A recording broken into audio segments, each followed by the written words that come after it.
Hello. Welcome. I'm so glad you came back. Today, I'm wearing orange. Not a color that, really I ever had a thing for, but I started teaching with this online company and their color was orange. And then I went to Walmart and got this cool hunting shirt. So now I look like, I'm a hunter. But I wear this bright orange, safety first. Um, And now I like it. I don't wear it out much because it really does draw attention to you. But I can teach in my jammies. I'm not in my jammies now.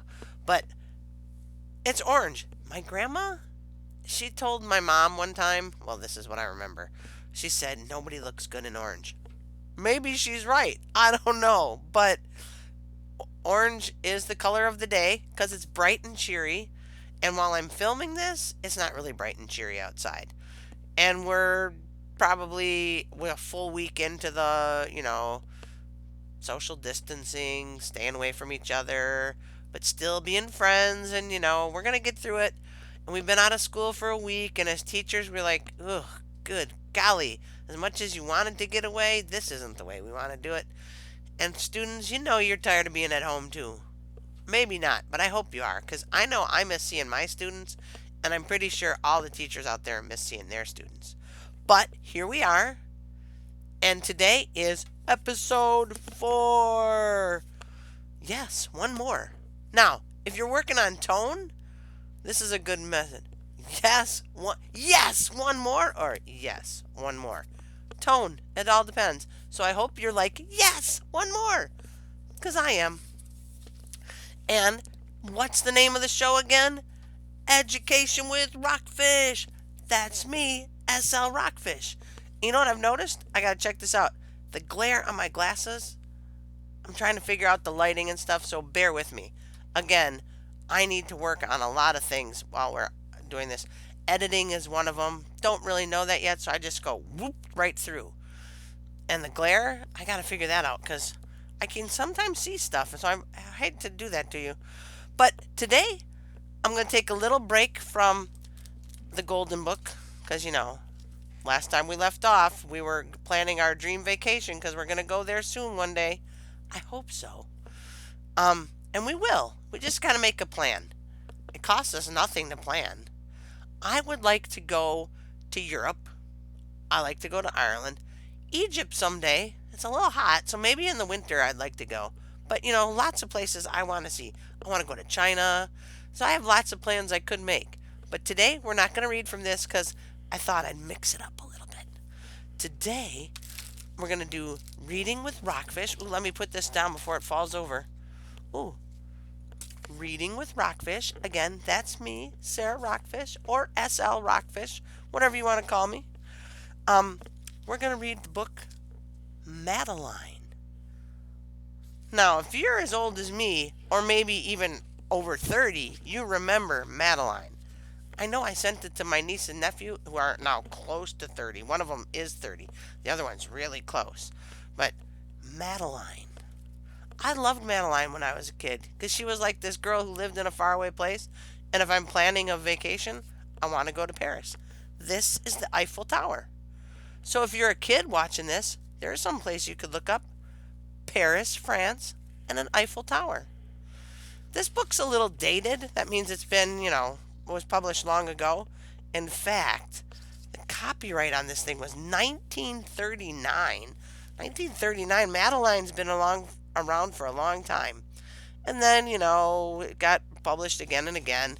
And I'm no publishing expert, but I know that this has been reproduced a gazillion times. So, Madeline, it's about a little girl who lives in Paris. And she lives in what we used to call orphanages. Well, I guess we still call them that. But I don't know if there's very many around anymore. So, let me take you in the Wayback Machine. Here we go. In an old house in Paris that was covered with vines. Look at those vines. See them? Big yellow leaves. Lived 12 little girls in 2 straight lines. In 2 straight lines, they broke their bread. Now, I'm going to pause right here. break your bread. They broke their bread. That's what we used to call eat. You want to go break some bread? They were eating, okay? And because they were in Paris, they probably had the most delicious bread ever. And brushed their teeth. That's a lot of sinks. And went to bed. Look at, they're also perfect in lines going to bed. They smiled at the good. We could all smile at the good these days. And frowned at the bad.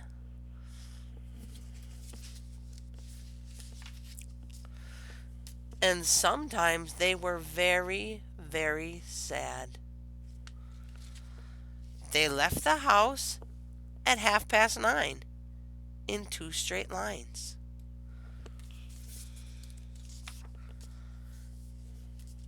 In rain,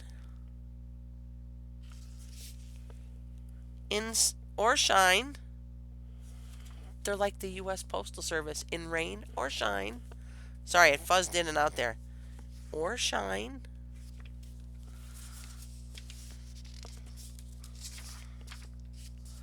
The smallest one was Madeline. There she is. Say hi to Madeline. Hi, Madeline.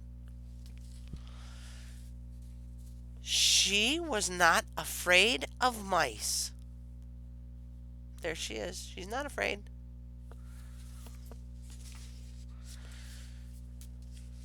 She loved winter, snow, and ice.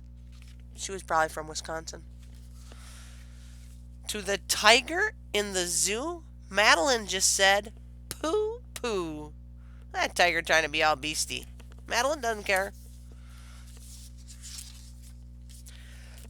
And nobody knows so well how to frighten Miss Clavel. Miss Clavel's the lady right there, walking with them all the time.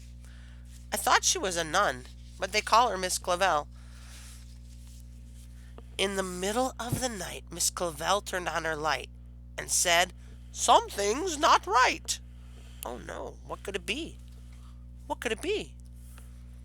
It's got something to do with Madeline, I bet.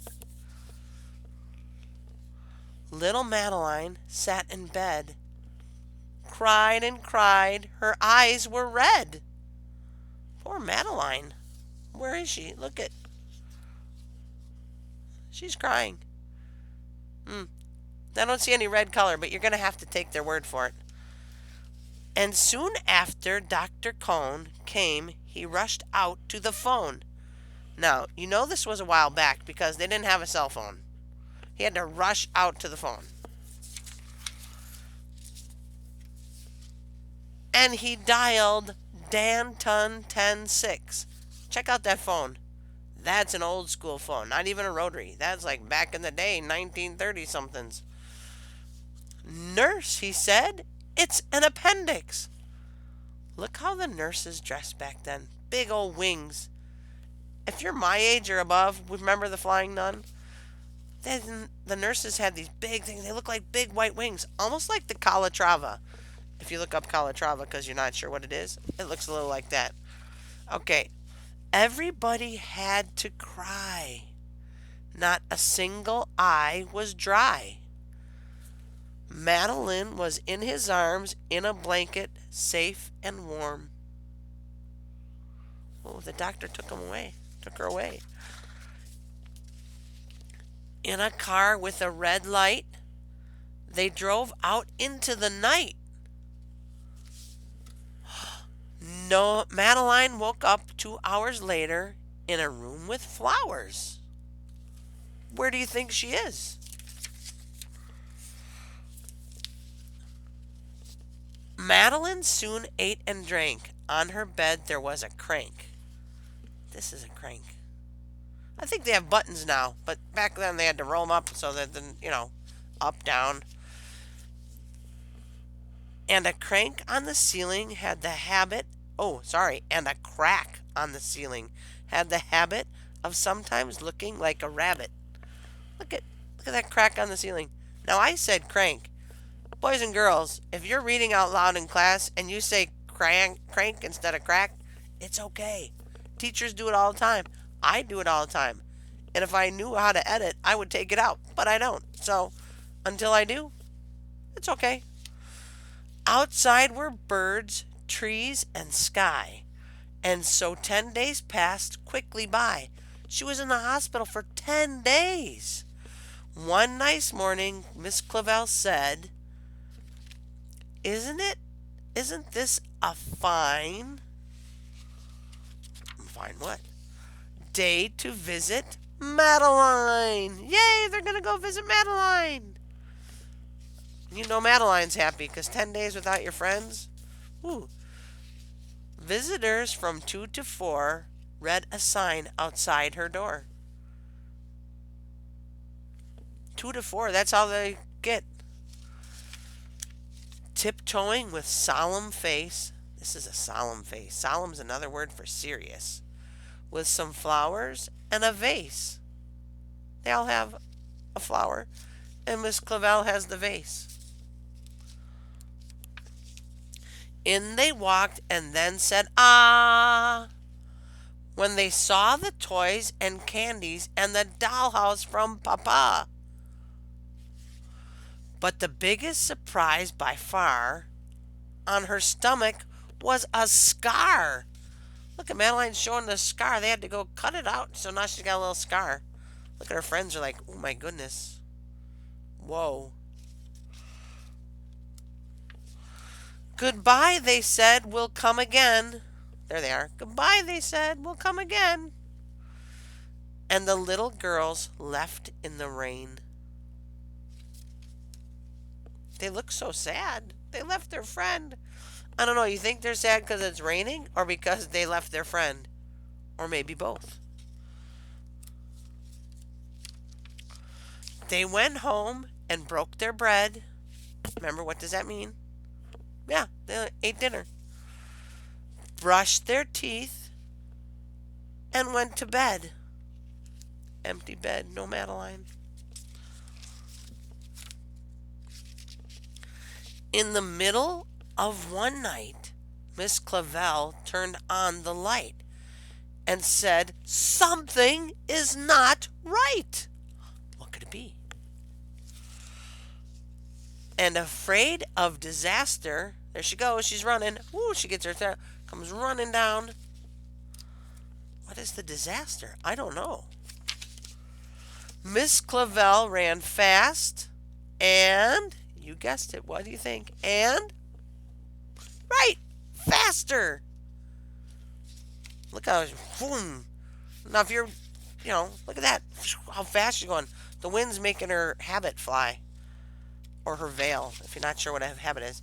And she said, please, children, do tell what is troubling you. Do they all have appendix? And all the little girls cried boo-hoo. We want to have our appendix out too. Oh, they want to have all the cool stuff at this, like Madeline. Good night, little girls. Thank the Lord you are well, and go to sleep, said Miss Clavel. And she turned out the light and closed the door. And that's all there is. There isn't any more. The end. That's the story of Madeline. I'm going to try to find some other books about Madeline so we can learn about her backstory. But Madeline, little girl, lived in an orphanage. I hope you liked it. Let's recap what happened. Madeline, in the middle of the night, screaming, crying. She got her appendix taken out. There's something you could look up. What is an appendix? What do we use it for? Those of you in the health field, you could help out. We don't know. I don't know. I know you can have it taken out and still be fine. So maybe we could look that up. There's something you could do. That's what we call a follow-up. We're extending the lesson. So you could look up appendix. You could look up Paris, France. Or you could look up Madeline. Take a look. Look her up on the internet. I'm sure there's a lot of books about her. And look up this great name, Ludwig Bemelmans. Ludwig. My kids went to a German school. Ludwig Bemelmans. There's a lot of things you could look up with this book. So, that's the lesson of the day with reading with Rockfish. I hope you had fun. I always have fun. I love that you're taking the time. I love that I get to read out loud. I still have a cold. So, we're safe distance. I haven't sneezed into the camera. And I appreciate you helping me out just by checking out the channel. And go have fun and look up some things or read a book or email me and tell me what books you're reading. I think I'm going to read, another Diary of a Wimpy Kid book and then maybe some James Patterson. Mix it up. All right? Peace, my friends. Thank you so much. And I really appreciate you just taking a look. Leave me a comment down below. I see people do this. I guess leave me a comment down below. And thanks again. Bye.